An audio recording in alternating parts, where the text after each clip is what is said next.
अस्सलाम वालेकुम guys, this is Zoeb Jamali and you are watching ZJ legal. आज के इस वीडियो में हम एक ऐसा कानून देखेंगे जो कि एनवायरनमेंट से रिलेटेड है, जिसका नाम है prohibition of smoking and protection of non smokers health ordinance 2002। Prohibition of smoking and protection of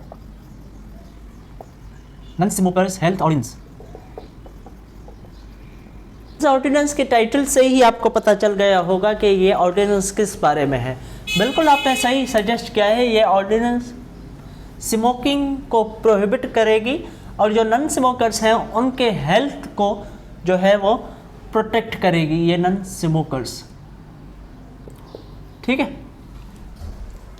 अब इस कानून में ये दिया गया है कि जो पब्लिक प्लेसेस वगैरह हैं, जैसा कि रेस्टोरेंट्स हो गए, कॉलेजेस हो गए, यूनिवर्सिटीज़ हो गए और इसके अलावा कोर्ट हाउस हो गए, इन इलाकों में, इन जगहों में जो है स्मोकिंग बैन की गई है। इसके सेक्शन 3 को स्टार्ट करते हैं, लेकिन सेक्शन 3 से पहले मैं आपको बताता चलूँ कि ये इन्फोर्स हुआ था 10 जून 2003 से। ये यहाँ पे लिख लेता हूँ, 10 जून 2003 से ये इन्फोर्स है। ठीक है, अब सेक्शन 3 से हम स्टार्ट करते हैं, क्योंकि सेक्शन 1 टाइटल के बारे में, सेक्शन 2 डेफिनेशंस के बारे में है। डेफिनेशन जब आएंगी तो वहाँ पे पढ़ेंगे। हम आ जाते हैं सेक्शन 3 पे, जो कि है power to declare no smoking places of public work और यूज़। ऐसे प्लेसेस हैं जहाँ पे पब्लिक वर्क या पब्लिक यूज़ में है, जैसा कि रेस्टोरेंट्स हो गए वगैरह, तो उस हवाले से है। एक तो वो हैं जो कि सेक्शन 2 के सब क्लॉज सी में है। क्या लिखा हुआ है? Place of public work means any place declared as such under section 3, जो कि अभी हम पढ़ेंगे। एंड उसके अलावा includes auditoriums, buildings, health institutions वगैरह, ये सारी चीज़ें इसमें इंक्लूड हैं, सवाए वो चीज़ें जो कि ओपन टू स्पेस हैं। ओपन स्पेसेस, ओपन प्लेसेस जो कि जहाँ से आसमान नज़र आए, वो इसमें पब्लिक वर्क या पब्लिक यूज़ के प्लेस में इंक्लूड नहीं है उसके डेफिनेशन में। ठीक है, अब सेक्शन 3 में ये पावर दी गई है कि फेडरल गवर्नमेंट जो है वो क्या कर सकती है, वो किसी भी ऐसे एरिया को नो स्मोकिंग एरिया डिक्लेयर कर सकती है। ये आप देखें क्या लिखा हुआ है, as soon as baby after commencement of this ordinance the federal government may from time to time by notification and official gazette declare any place to be and no smoking area. ठीक है, no smoking area declare कर सकती है उसके। अब हमारे पास section 4 है इस ऑर्डिनेंस में, और सेक्शन 4 फेडरल गवर्नमेंट के पास ये पावर देती है फेडरल गवर्नमेंट को कि वो किसी भी एक या एक से ज़्यादा पर्सनस को ऑथराइज कर सकता है। अब ऑथराइज पर्सन का क्या काम है? ऑथराइज पर्सन का आगे हम जाएंगे तो आप में पता चलेगा कि ऑथराइज पर्सन का काम ये है कि अगर इस ऑर्डिनेंस के कुछ सेक्शंस की वायोलेशन होती है तो वो ऑथराइज पर्सन कंप्लेन वगैरह करेगा। ठीक है, अब ये ऑथराइज करेगा जो, और ऑथराइज जो पर्सन होगा वो क्या होगा? वो PPC के तहत पब्लिक सर्वेंट होगा। पीपी की डेफिनेशन जो पब्लिक सर्वेंट है उसमें ये इंक्लूड करेगा। ठीक है, अब इसके बाद हमारे पास है सेक्शन 5। सेक्शन 5 जो है वो स्मोकिंग को प्रोहिबिट करती है उन प्लेसेस पे जो कि सेक्शन 2 के C क्लॉज में डिस्कस्ड हैं, जैसा कि रेस्टोरेंट्स हो गए और उसके अलावा कोर्ट हाउस हो गए, ऑडिटोरियम्स हो गए वगैरह। सेक्शन 5 क्या कहता है? नो पर्सन शैल स्मोक और use tobacco in any form in any place of public work और यूज़। इसके अलावा यहाँ पे दिया गया है कि फेडरल गवर्नमेंट जो है वो गाइडलाइंस दे सकती है कि रेस्टोरेंट्स वगैरह में जो एक डेजिग्नेटेड प्लेस रखी जाए, वहाँ पे स्मोकिंग की जाए, जैसा कि सिविलाइज्ड कंट्रीज़ में होता है। फॉरेन वगैरह में आप देखेंगे कि वहाँ पे डेजिग्नेटेड प्लेसेस होते हैं कि वहाँ पे ही स्मोकिंग करनी है, पब्लिक प्लेसेस पे स्मोकिंग नहीं करनी। ऐसे ही यहाँ पे फेडरल गवर्नमेंट्स गाइडलाइंस दे सकती है कि किस तरह वो स्मोकिंग एरिया वहाँ पे बनाई जाएगी, डेजिग्नेट की जाएगी। लेकिन इस चीज़ में भी ये ख्याल रखा जाएगा कि जो नॉन स्मोकर्स हैं, जो स्मोकिंग नहीं करते, उनकी हेल्थ को प्रोटेक्ट किया जाए। अब हमारे पास सेक्शन 6 है। सेक्शन 6 बात करती है prohibition of smoking in public services vehicles. अब पब्लिक सर्विस व्हीकल्स जो हैं उसमें भी स्मोकिंग को बैन किया गया है सेक्शन 6 के मुताबिक। जो पब्लिक सर्विस व्हीकल्स हैं उसमें स्मोकिंग नहीं करनी। अब ये एक ऑफेंसेस हैं, अब इनकी सज़ा क्या है सेक्शन 5 सेक्शन 6 वगैरह की, ये हम आगे पढ़ेंगे जब हम इसके लास्ट सेक्शंस की तरफ पढ़ेंगे, ठीक है। अब सेक्शन 7 हमारे पास है कि prohibition of advertisement of cigarettes. अब सिगरेट वगैरह जो हैं या टोबैको के दूसरे फॉर्म्स हैं, इनकी एडवर्टाइजमेंट में भी प्रोहिबिशन है, अनलेस के वो एडवर्टाइजमेंट्स फेडरल गवर्नमेंट ने अगर कोई गाइडलाइंस इशू की हैं उनसे मुताबिकत रखती हों। अब हमारे पास सेक्शन 8 है प्रोहिबिशन ऑफ सेल सिगरेट्स। अच्छा, सेक्शन 7 के हवाले से मैं एक और चीज़ बता दूं कि जब भी आप सिगरेट्स वगैरह के पैकेट देखेंगे उसमें एक जो है वार्निंग दी होती है जैसे कि इस सिगरेट्स के पीने से, सिगरेट स्मोकिंग करने से आपको माउथ का कैंसर हो सकता है वगैरह वगैरह। अब ये भी एक कानून में लिखा हुआ है, जो कानून है cigarettes printing of warning act, बल्कि ऑर्डिनेंस 1979, उसके सेक्शन 3 में ये किया गया है कि प्रिंटिंग ऑफ हेल्थ वार्निंग के जो भी सिगरेट वगैरह के पैकेटिंग होगी उसमें वार्निंग रखी जाएगी, हेल्थ वार्निंग के इस स्मोकिंग से आपको कैंसर हो सकता है। इसी लिए आपने जब भी सिगरेट का डब्बा देखा होगा तो उसमें एक वार्निंग दी होती है। अब हम आ जाते हैं सेक्शन 8 में, और सेक्शन 8 बात करती है कि जो भी माइनर्स हैं जो कि 18 साल से कम है, 18 साल से कम है, तो उनको सिगरेट न बेची जाए, मीन्स कि वो स्मोकिंग न करें, इसलिए उनको सेल नहीं की जा सकती। उसके बाद हमारे पास सेक्शन 9 है जो कि बात करती है कि prohibition of storage, sale and distribution of cigarettes in the immediate vicinity of educational institution. जो एजुकेशनल इंस्टीट्यूशंस हैं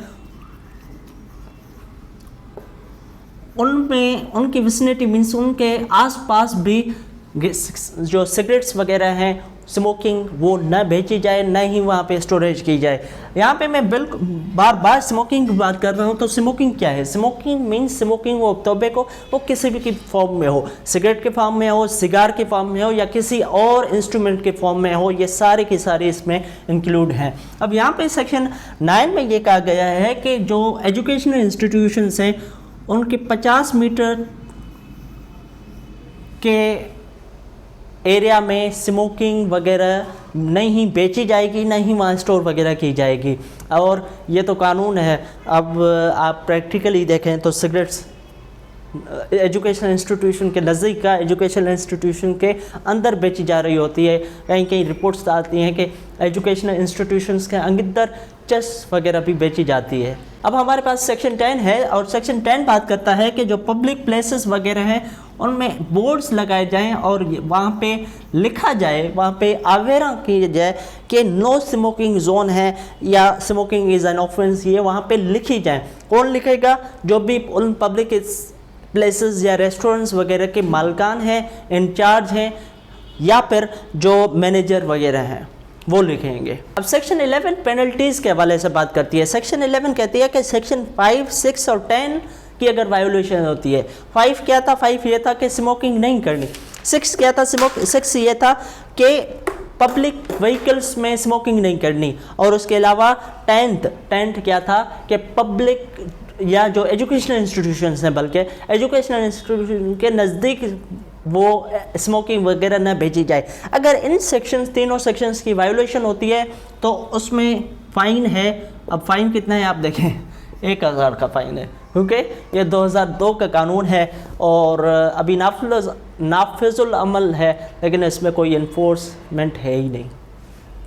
बहरहाल अगर एक बार ऑफेंस होता है तो 1000 तक फ़ाइन लग सकता है। अगर एक से ज़्यादा बार सब्सिक्वेंट ऑफेंस होता है तो फिर वो 1000 से लेके 1,00,000 तक जुर्माना लग सकता है। और अगर सेक्शन 7, सेक्शन 8 और सेक्शन 9 की वायोलेशन होती है तो फिर इसमें 5000 तक का जुर्माना लग सकता है। और 5000 जुर्माने के अलावा अगर दूसरी बार यही ऑफेंस किया जाए जो कि सेक्शन 7, 8 और 9 में है, इन ऑफेंसेस को दूसरी बार की जाए तो फिर 3 मंथ तक की सज़ा भी आ सकती है। और सज़ा के साथ साथ जो है जुर्माना भी आ सकता है, जो कि कम से कम 1,00,000 का होगा। सेक्शन 12 बात करती है ejectment of violators from any place of public work और यूज़।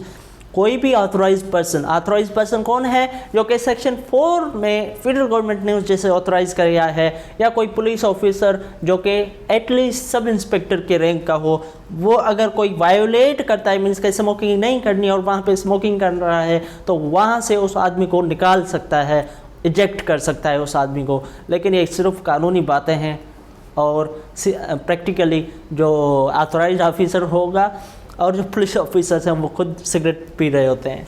ठीक है, अब हमारे पास सेक्शन 13 है कॉग्निजेंस ऑफ ऑफेंसेस। अच्छा, यहाँ पे अगर मैं आपको बताता चलो कि आप सोच रहे होंगे इस कानून की कोई इन्फोर्सिबिलिटी है ही नहीं, कहीं भी आप चले जाए, रेस्टोरेंट्स में, कोर्ट्स में, वहाँ पे हर कोई सिगरेट पी रहा होता है, तो फिर हम ये कानून क्यों पढ़ रहे हैं और मैं आज इस वीडियो क्यों बना रहा हूँ। इसमें वीडियो इसलिए बना रहा हूँ क्योंकि हम सारे के सारे क्या हैं, लॉ के स्टूडेंट हैं, तो हमें एटलीस्ट पता होना चाहिए कि कौन से कानून नाफिजुल अमल हैं पाकिस्तान में। तो इसीलिए बात तो सही है कि हम इस कानून को देख रहे हैं, बाकी इसकी इन्फोर्समेंट वाकई पे नहीं है। अब यहाँ पे अगर सेक्शन 13 को हम देखें तो सेक्शन 13 है cognizance of offences. Cognizance of offences में ये कहा गया है कि कोई भी कोर्ट कॉग्निजेंस नहीं लेगी अनलेस अगर सेक्शन 5, 6, 10 की वायोलेशन है तो फिर ऑथराइज्ड ऑफिसर राइटिंग में कंप्लेन करे, और अगर सेक्शन 7, 8 और 9 की कंप्लेन है तो फिर उसमें पुलिस रिपोर्ट की ज़रूरत है और police officer at least sub inspector हो। अब हमारे पास सेक्शन 14 है। सेक्शन 14 कहता है कि प्रोसीजर्स के बारे में। अब प्रोसीजर्स में ये लिखा गया है कि जो सेक्शन 7, 8 और 9 है, अब सेक्शन 7, 8 और 9 कौन से हैं? सेक्शन 7 ये है कि एडवर्टाइजमेंट के हवाले से है। सेक्शन 8 क्या है कि माइनर्स को सिगरेट वगैरह स्मोकिंग की चीज़ें सेल नहीं की जाए, और सेक्शन 9 क्या है कि एजुकेशनल इंस्टीट्यूशंस में स्मोकिंग वगैरह की चीज़ें बेची नहीं जाएँ। अगर इन तीनों सेक्शंस की वायोलेशन होती है तो फिर ये क्या है, कॉग्निजेबल ऑफेंसेस है। और कॉग्निजेबल ऑफेंसेस क्या होते हैं ये मैं आपको अगेन बता दूं कि कॉग्निजेबल ऑफेंसेस क्या हैं। वो ऑफेंसेस जिसमें पुलिस को कोई वारंट की ज़रूरत नहीं होती, पुलिस वहाँ पे बगैर वारंट के गिरफ्तार करते और वहाँ जहाँ पे FIR दर्ज हो सके। ठीक है, एंड बेलेबल होंगे। ये सेक्शन 7, 8 और 9 कॉग्निजेबल हैं और बेलेबल हैं। और इन ऑफेंसेस को कौन ट्राई करेगा? मैजिस्ट्रेट फर्स्ट क्लास ट्राई करेगा, और मैजिस्ट्रेट फर्स्ट क्लास सेक्शन 14 कहता है कि समरीली प्रोसीडिंग्स भी कर सकता है। अब हमारे पास सेक्शन 15 है जो कि बात करती है पावर टू डेलीगेट। तो यहाँ पे किया गया है कि फेडरल गवर्नमेंट नोटिफिकेशन के ज़रिए कोई भी अपने पावर्स किसी और ऑफिसर को या किसी और इदारे को, अथॉरिटी को डेलीगेट कर सकता है। अब उसके अलावा सेक्शन 16 है, और सेक्शन 16 कहता है कि एप्लीकेशन ऑफ अदर और laws passed, the provision of this ordinance shall be in addition to and not in derogation of any for the time being in force. जो भी दूसरे कवानीन हैं उनके साथ साथ इस कानून की इन्फोर्समेंट होगी, शैल बी इन एडिशन। ठीक है, सेक्शन 17 कहता है कि power to make rules. Federal government के पास अगेन ये पावर है कि वो नोटिफिकेशन निकाल के, गज़ट नोटिफिकेशन निकाल के रूल्स बना सकते हैं। लेकिन हैरत की बात यह है कि 2002 में कानून ये पास हुआ था, 2003 में ये फोर्स हुआ था, और आज तक इस कानून के रूल्स नहीं बने। तो इस अफसोसनाक बात पे ही इस लेक्चर को ख़त्म करते हैं। किसी और लेक्चर में मुलाकात होती है, तब तक के लिए हाफिज़।